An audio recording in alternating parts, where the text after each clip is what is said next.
Okay, I'm going to talk about using parameterized thread starts and making callback methods to call back to the UI thread. And you need to understand delegates to understand what I'm talking about. Okay, let's take a look at my GUI. I've got a text box here and a button. You click on the button to open up a file in the text box. It's pretty simple. Let's take a look at the button's click event handler.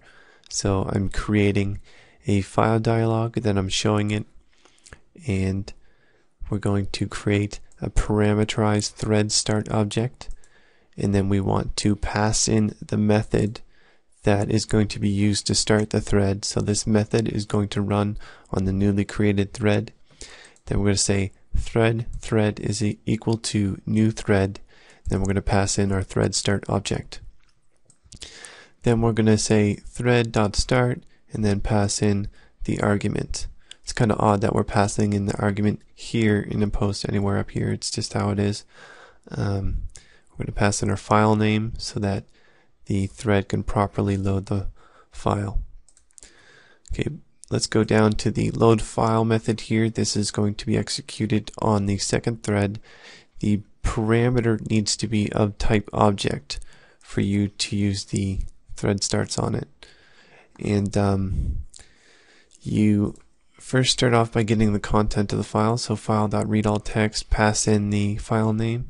You need to convert it to string, of course.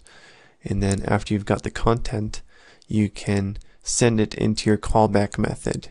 And you need to use a callback method to call back to the UI thread. You can't actually access UI elements directly on this thread.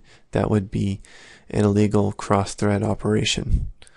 So what this says down here, this set text box text callback method, it says that we're going to execute our created method on the UI thread, so it's safe. Okay, so I'm accepting the content here, the text content. I'm going to create a method invoker object. This method invoker is a delegate type that it's a preset, and it just says that you can hook up methods that return void and accept no parameters, and that's exactly what we're doing pretty much in a more confusing way. You can define your or instantiate your own delegate types, but I've just used this inline delegate here because it's more simple.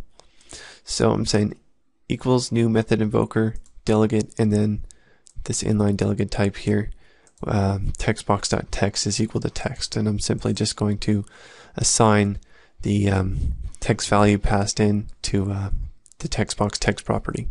And then we're going to say textbox.invoke. You can specify this .invoke or textbox.invoke. It doesn't matter because they both run on the same UI thread, and that's kind of the point. So textbox.invoke, and then what this invoke method does is it executes the specified delegate on the thread that owns the control's underlying window handle.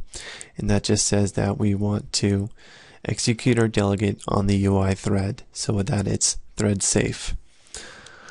And that's basically all it is. And you can kind of combine your code if you want to. You can take this new method invoker here, just put it right in the invoke method. And if you want, you can take this entire line out and delete your method and just put it up where the set textbox text callback method is being called. Then just put the content in there, and it will still work fine.